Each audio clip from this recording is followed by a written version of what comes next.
Pressure's mounting on Eric Holder to speak out against ballot measures designed to loosen marijuana laws. Voters in Colorado, Oregon, and the state of Washington set to decide whether or not to decriminalize pot possession. Holder criticized California's legalization effort 2 years ago, but that's leading some to ask whether or not presidential politics are playing a role this year. Dan Springer's on that live in Seattle. How close are these two states to passing legalization, Dan?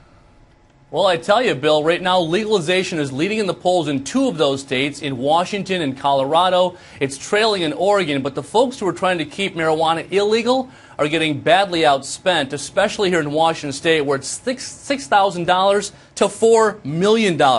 Most of the politicians in Seattle are for it. Even the Children's Alliance endorsed legalization, saying drug laws are enforced unevenly and are hurting minorities and the poor. If those kids' parents are shut out of housing, shut out of employment, and shut out of educational opportunities, we're not helping those kids.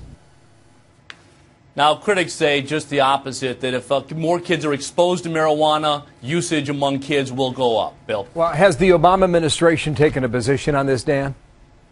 Yeah, President Obama has never been in favor of legalization or, marijuana for recreational use. And the Office of National Drug Control Policy has a long list of warnings on its website. But the drug czar, the White House, and the Justice Department have been silent on these ballot initiatives. 9 former heads of the Drug Enforcement Administration sent to Attorney General Eric Holder a letter urging him to speak out. He is not.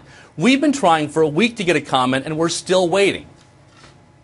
It is shocking that Attorney General Holder, that Director Kolakowski, but most of all that the President of the United States can't talk about this. Look, it's about health. It's about safety. It's about the future of our country.